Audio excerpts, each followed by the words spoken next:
film about a visit to the Cayman Islands in the Caribbean Sea. Flying down to the Caymans, we skirted the outer bands of Hurricane Dorian, which later devastated the Bahamas' northern islands.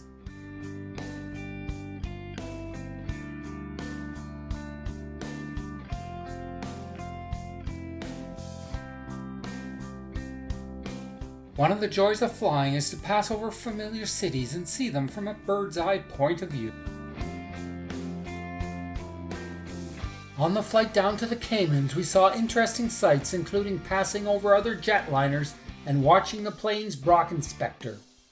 A Brock Inspector is a magnified shadow of an observer cast upon the clouds opposite the sun's direction, with a luminous rainbow-like ring around it.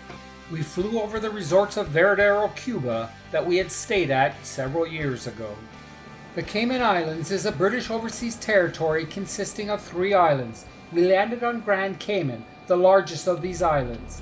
The island is known for its beach resorts and easily accessible scuba diving sites. The unpopulated Caymans were discovered by Christopher Columbus in 1503 on his final voyage to the Americas.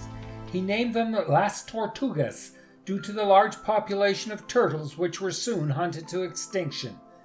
Later they were renamed the Caymans after the Cayman crocodiles found on the islands. Today about 60,000 people live on Grand Cayman. Although Grand Cayman is only 35 kilometers long and 13 kilometers wide, it takes several hours to drive around, as the roads are narrow and pass through built-up areas.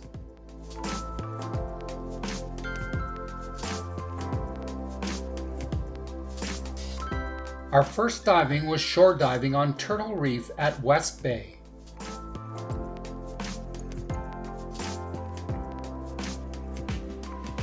As this was shore diving, there was no boat required. Rather, we just donned our equipment and jumped into the sea and swam out to the mini wall. Turtle Reef is a 20-meter deep mini wall that runs parallel to the shore. After a short surface swim from the shore, we descended and were soon diving down to explore the vibrant reef that runs along the mini wall.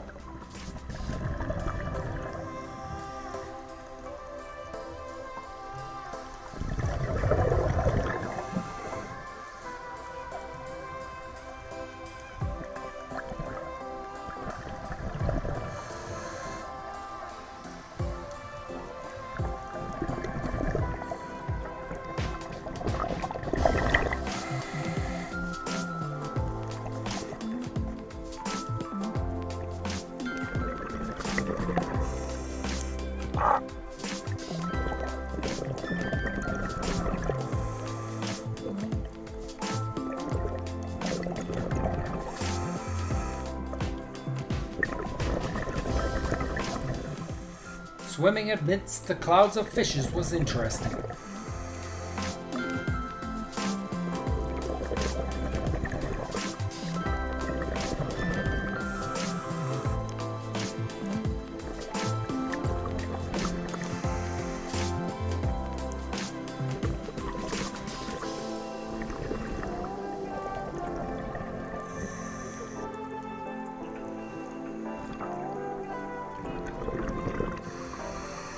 Many sponges on the coral reef resemble some of the corals in shape and color. However, sponges and corals are 2 entirely different organisms. They are from 2 different animal phyla.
was very interesting to swim along and see how much activity and variety of life there is in the underwater world.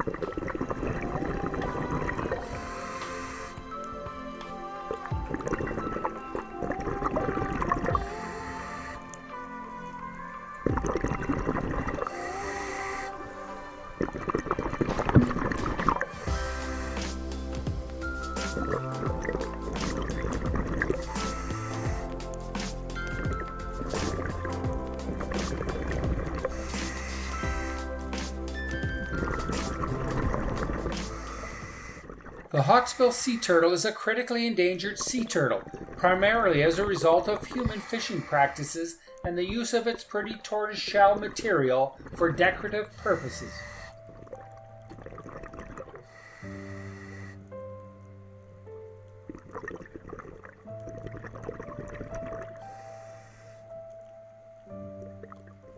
Sea turtles can rest or sleep underwater for several hours at a time, but submergence time is much shorter while they're diving for food or escaping predators.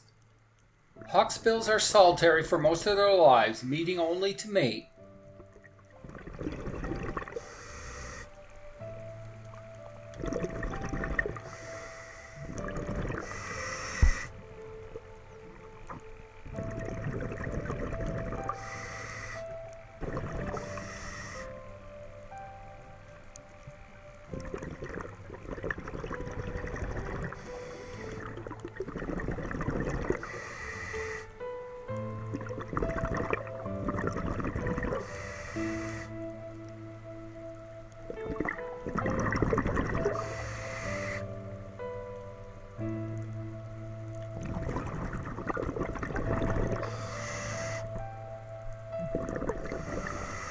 The hawksbill is distinguished from other sea turtles by its sharp curving beak, which allows it to tear apart its prey. Sea sponges are their principal food.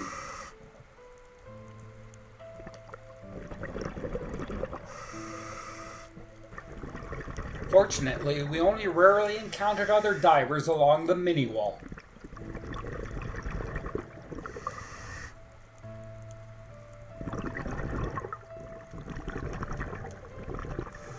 The smooth trunkfish uses its protruding lips to expel a jet of water which disturbs the sandy seabed to reveal any shallowly buried invertebrates which it eats.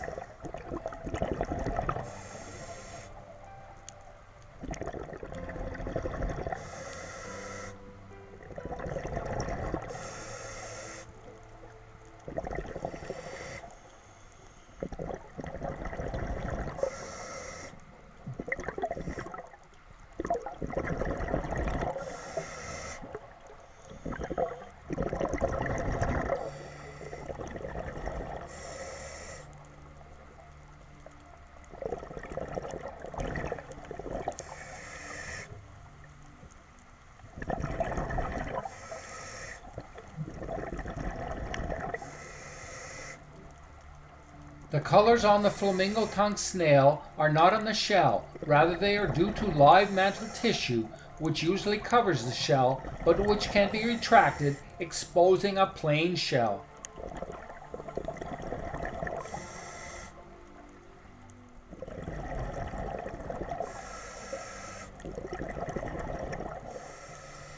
Spotted morays are solitary animals living in narrow crevices in the reef with only their heads peeking out. They feed on crustaceans and fish.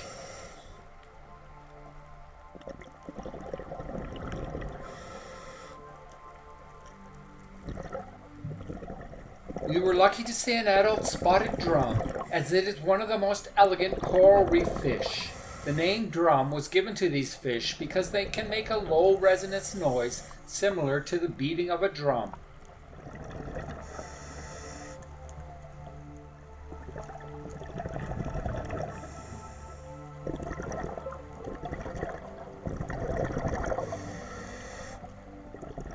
We came upon a trumpetfish whose elongated shape helped it blend into staghorn coral, making it hard to see. The trumpetfish is related to the seahorse.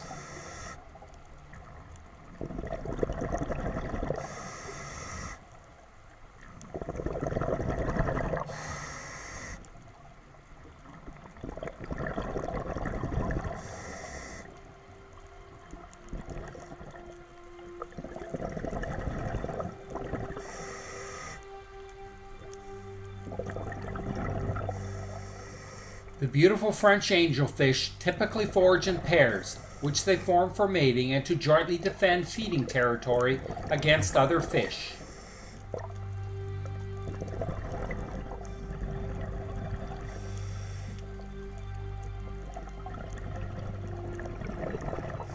The barracuda is a predatory fish with prominent fang-like teeth similar to a piranha.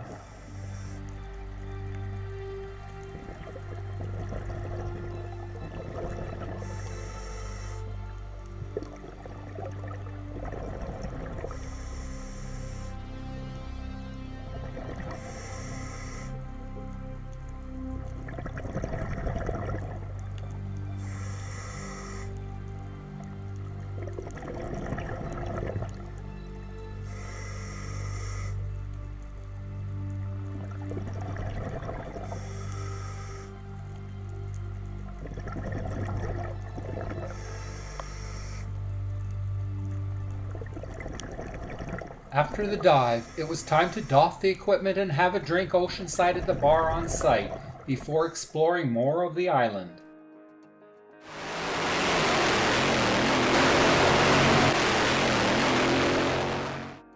Adjacent to Georgetown is 7 Mile Beach, which has been called the Caribbean's best beach. The beach is the most popular and most developed area of Grand Cayman, making it home to the majority of the island's luxury resorts and hotels. Georgetown is a major destination for cruise ships. However, the ships must anchor offshore and use tenders to ferry their passengers to the wharves in Georgetown Harbor.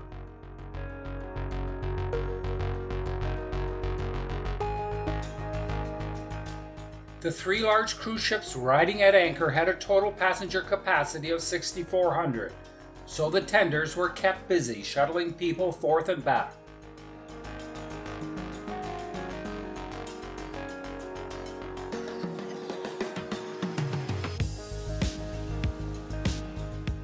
As Georgetown is on the flight path to the airport, we could watch the jetliners coming into land behind the cruise ships.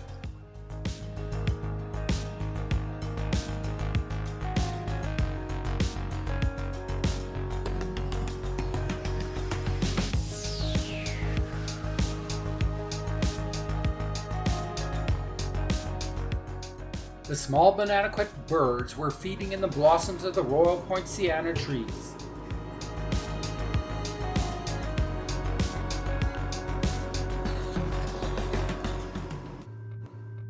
Our second shore diving site was just down the coast from Turtle Reef at Lighthouse Point. Again, we swam out to the mini wall where we descended and encountered the impressive 4-meter tall Guardian of the Reef statue that was put in place in 2014.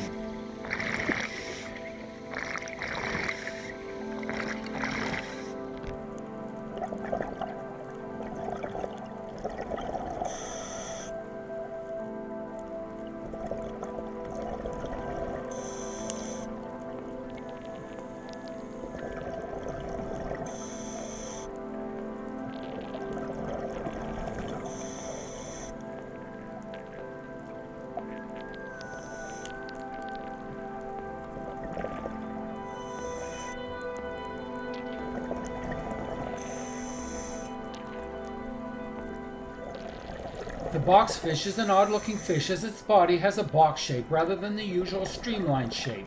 If threatened, the boxfish releases poisonous mucus to deter predators from coming nearer.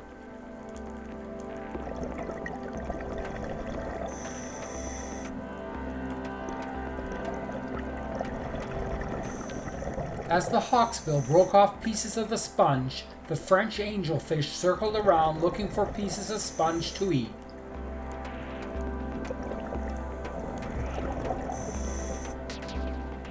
The turtle feeding soon attracted the interest of a queen angelfish, hoping to get some pieces of sponge.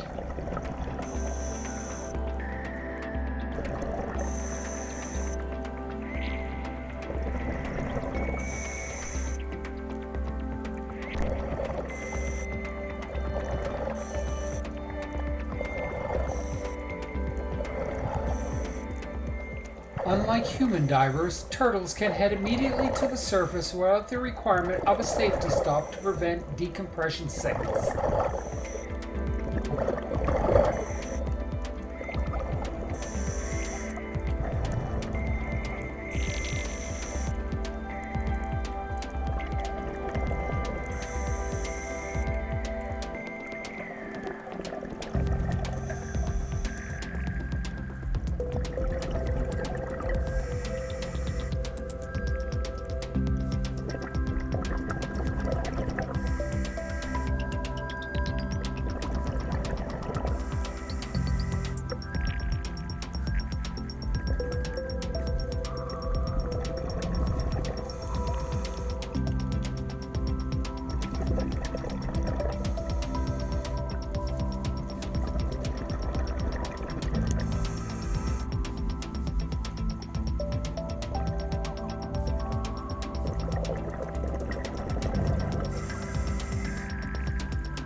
With the final dive over, it was time to watch a last sunset and prepare for the flight home. The grounded Boeing 737 MAX 8 was ironically labeled as the first 737 MAX in the Caribbean.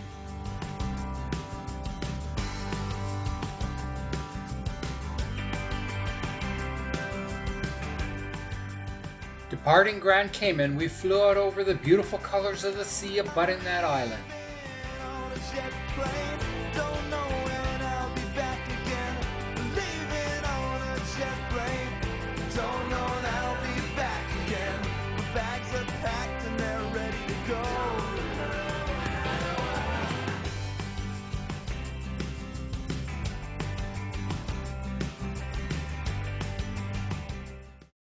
Take me somewhere nice, to some tired island in your heart.